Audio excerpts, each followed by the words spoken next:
Yo, so guys, welcome back to another video, and this is another baseball reaction, and this one has been suggested a lot recently. I think it was because it's actually been, like, it was released yesterday. I think it's like 16 hours ago, and yeah, I'm straight onto it because a lot of people have been suggesting it under my recent baseball reaction, and the video is what is the difference between pitches and why are there so many quick questions, MLB originals. I assume this is like a mini series that they do on the MLB baseball channel. But or YouTube channel, should I say? But yeah, like this is gonna be. I feel like this is gonna be a very sort of helpful video in terms of learning about different pitches, and also I'm hoping with the correct terminologies. Like maybe I'm pushing there, but like I'm assuming like this is gonna be helpful for sort of like novices like me or people who are trying to learn the sport who are still not 100% there, but like are wanting to. And yeah, I mean, I appreciate the suggestions because I feel like this is going to be one of those sort of informational type videos that will help me in some sort of form. So thank you for suggesting this. Oh, it's the 1.5k like, let's go. Don't know why I care. But yeah, let's give this a watch. Voice crack there, Jesus Christ. Let's give this a watch and see what's the difference between pitches, what type of pitches there are, and all these different things. Because I feel like this is going to be a very interesting video. But yeah, let's check this out and see what's in this, man. What was that? Seriously, what pitch was that? One goes this way, one goes that way, one goes like that, and others doing this. And batters only have 150 milliseconds to identify the pitch and decide whether to swing. That's half as long as it takes to blink, but it's the difference between this that ball is way gone. And this. Swing and a miss, and breaks his bat. So, quick question. What is the difference between all these pitches?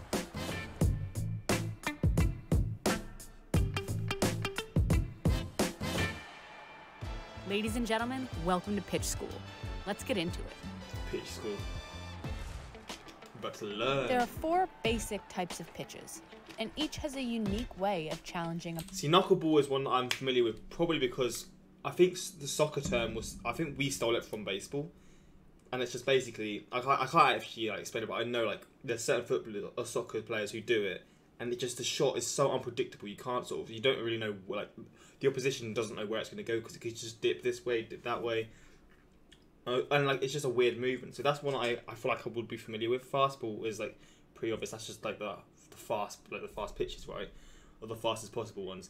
Breaking and change up. Now this is going to be probably a new thing. I say new thing, like a thing that I'm going to learn about properly here. A batter. Fastballs use speed. Changeups are all about timing. Okay. Breaking balls rely on movement, and knuckleballs, we'll come back to those. First up, good old number 1, the heater, cheddar, gas, the fastball. This ball completely blown by him. The goal of the fastball is, it's pretty self-explanatory. The pitcher throws the ball as fast as he can, trying to blow by the batter. Then he fires another flaming fastball. The fastball was the original pitch, and it just kept getting faster. The current record is 105 miles per hour. Ridiculous. But pitchers threw heat even before the radar gun gave us an accurate number.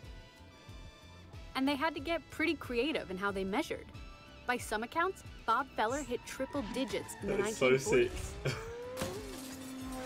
And speed isn't the fastball's only weapon. While they mostly go straight, how you throw it can give it just a little bit of movement.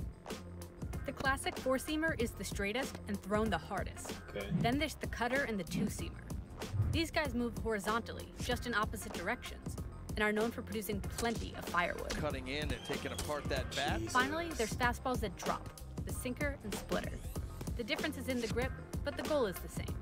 Ugly swings in the dirt. It's interesting to me how they hold the baseball, like sort of fingers like that, and sort of like you can see the clear sort of hold. Like, let me just get a little. The difference is in the grip, but like it's the 2 fingers, isn't it? Like they obviously hold it with all, but like when they throw it, I feel like it's those 2 fingers, which is wild. I didn't actually initially know that. the goal is the same. Ugly swings in the dirt and easy ground ball outs. Grounder to short, should be a double play. It is. Even though all these pitches move a few inches in different ways, they're all still fastballs. Okay, I see, Struck him out. Look at Freeman. He smashed. Get people angry as hell. The fastball is the original pitch in baseball, and it remains the best. If you can throw it north of 98, you don't have to worry too much about your other pitches. Take Nathan Patterson. Nathan went to a Rockies game last year as a fan, but after hitting 96 on the Stadium Speed Challenge, the Oakland A's offered him a contract. No way! That is incredible! That is insane! So you would never, like, I don't feel like you would get that in many other sports. That is incredible. Whether he goes to a game, he throws that, and he's like, yeah, I'm sorted for life. That's crazy. Cuts or blazes its way through. In 2019, 58% of pitches were fastballs. Jeez, it's number one for a reason. Okay, next up, the yin to fastball's yang, the changeup. Maybe the sneakiest weapon in a pitcher's arsenal. He kept swinging harder and harder, and Santana just kept taking more and more off. The goal of the changeup is to throw off a hitter's timing. If they're expecting a 99-mile-per-hour fastball and it comes in at 75, they're going to swing way in front of it. In the 1850s, Harry Wright came in and delivered like a double ball block. That looked like a fastball but came up slow. And this was the change of pace. It preceded the curveball in the many attempts by pitchers to deceive batters. Well, the greater difference between the speed of your fastball and your changeup, the harder it is to hit. Pedro Martinez was one of the best to ever do it. He could dial his fastball up to 97, and then he'd throw his changeup at 77 miles per hour. When a hitter only has half a blink to react, he'd get a lot of whiffs. Back in the day, I was throwing 98. Now I'm not the power pitcher that I was before. So in 2009, I proved my changeup. It was my best pitch. Smart to do. If you start losing power and like in your arm, it's probably a good thing to change it up because then you sort of put less strain and maybe you can just make you more efficient. But for the hitters, this has made me realise how hard it is for them to predict because like pitchers can change these things up. Obviously, you have to be talented. Like I'm guessing some pitchers just can't do this. But the pitchers that do master this, like this change up and then the fastball, it must be so hard as a hitter to go up against them because it's just so hard to predict what they're going to do. My middle finger in the middle of the two seams, in and out throwing as hard as I can. And I was throwing it and then, come out really good. Come out really good. Come out really good. And then start striking out lefty, righty. It was like, this is it. This is my pitch. He got a perfect get by the king, Felix Hernandez. There he is.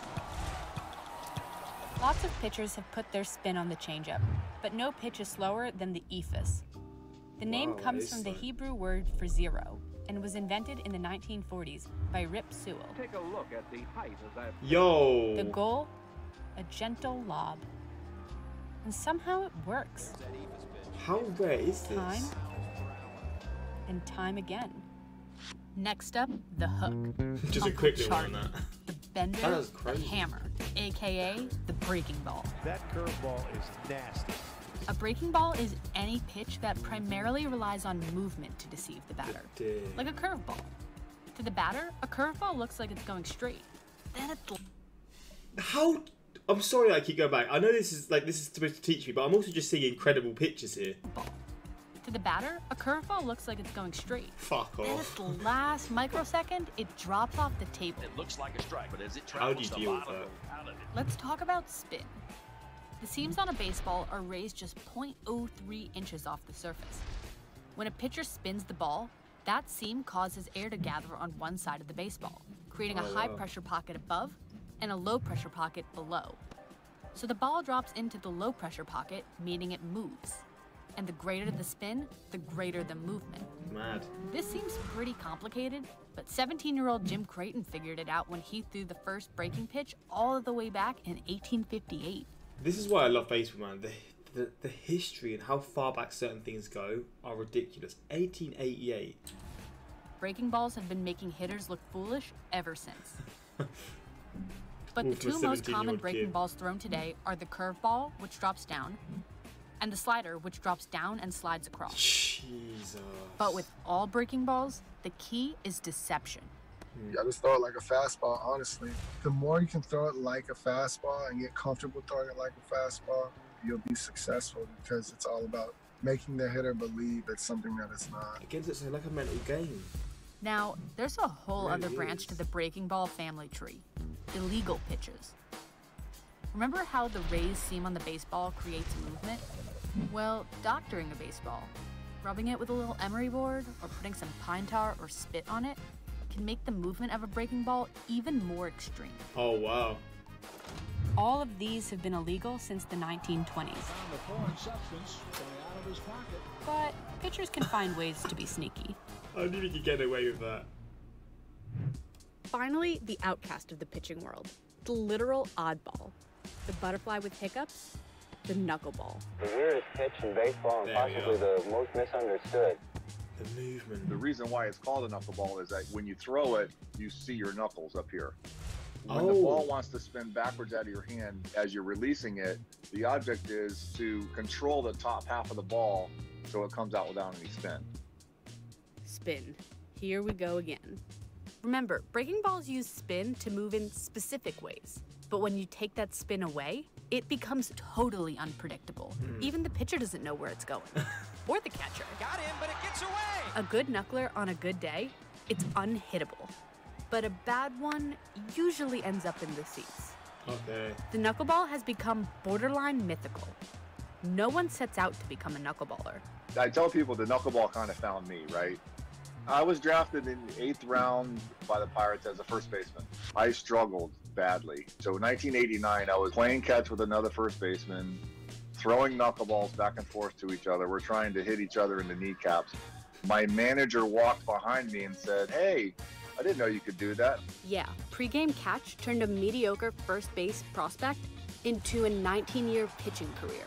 Jesus. But it gets weirder. The only people who can teach this fickle pitch? Former knuckleballers.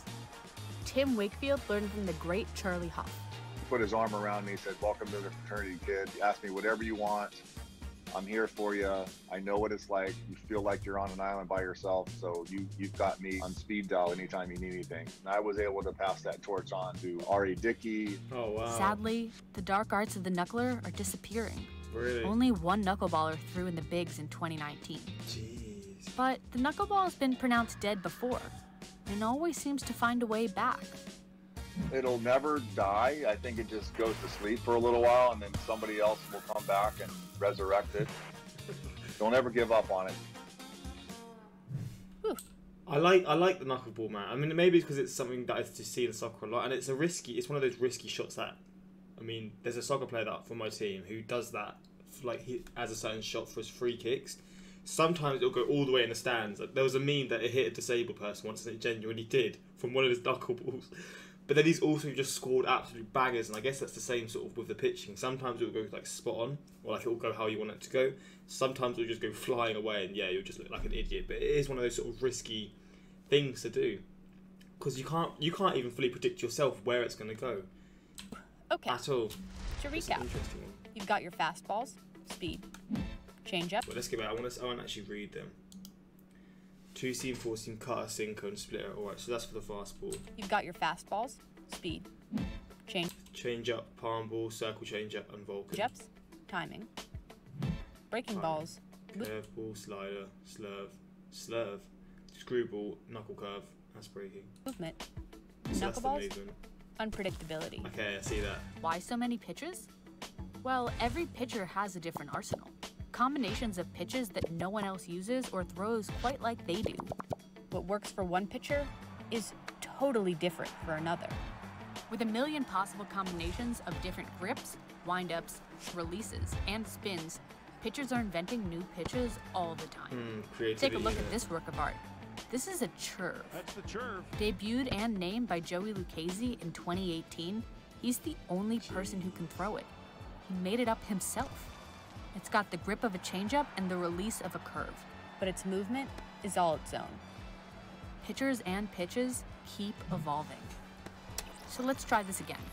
150 milliseconds on the clock? What pitch is that? Still can't tell? Just be grateful you're not in the batter's box. This is an interesting one. This is one of those videos that I have to come back to. I think I'll look at this a few times and sort of I'll look at the fastballs, for example, then I'll look into that. Like, I'll go on like Wikipedia, search things about that, and then another day I'll come back and do like a knuckleball and all these different things. And I feel like eventually this will get it ingrained, because it is like a helpful sort of, this video will be a helpful tool, not just for one-off, but like continuously coming back to seeing like and trying to understand fully what different pitches are, etc. But one thing for sure about this video is it made me realise how hard it must be for batters, man, for hitters, how to deal with pitchers who are like talented and like have different change-ups, etc. Like sometimes they'll go for a fastball, then they'll mix it up, and then they'll sort of just try and deceive you and pull off like a 77 mph pitch, and it's just like, how do you deal with that? Because it must be so hard, because like the mental sort of game of it is really sort of showing from videos like this. It makes me realise how like you have to be ahead of your opponent mentally and physically, man. Physically, love this show as a new baseball fan. This is the best explanation of a different pitch types I've ever seen. I've never understood them until now.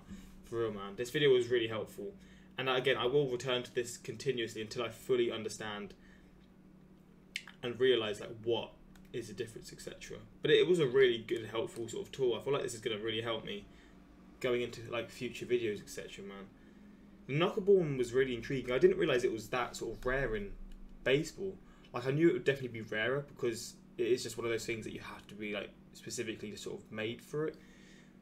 But the fact that like, it's dying or it's not being used in the MLB at the moment is very like. I was just surprised. I thought it would be more, but that goes to show you have to be so skilled or so sort of, like you said, you have to pass it down to the next generation kind of thing. So it must be like one of those things that, yeah, have to be taught from young. Lady sound like, watch Mojo Lady. That's so true. Every home run is a miracle. Videos like these will get more youngsters interested in the game of baseball. Keep it up, and we genuinely, man. It's really good to see this as well, because baseball, like, if you're trying to learn baseball at like my age for the first time, 18 to start off, now 19, it's a lot harder. Like if you get brought up with it, it's a lot easier because you sort of it's just part of you basically. Like you just sort of live and breathe the sport. But if you come into this sport like at like a teenager, like as a teenager, it's a lot harder because you've just got a lot more things to try and learn. But stuff like this does help that. And again, with the youngsters, this will help a lot because this is also just like a really cool video as well. Just seeing the different types of pitches, because they're just like, it shows a skill and like shows the ability that the players have, and it just may for the young people, like I'm not saying like as kids or as like children, it may sort of enlighten like a spark in the head where they want to see more of this sort of stuff. But yeah, I really appreciate the suggestions for this. Genuinely, it will be a cool video. Again, like I said about 5 times, to come back to in my own time and just see and sort of learn properly about the different styles. But yeah, I genuinely appreciate the suggestions. Until next time, like, subscribe, peace.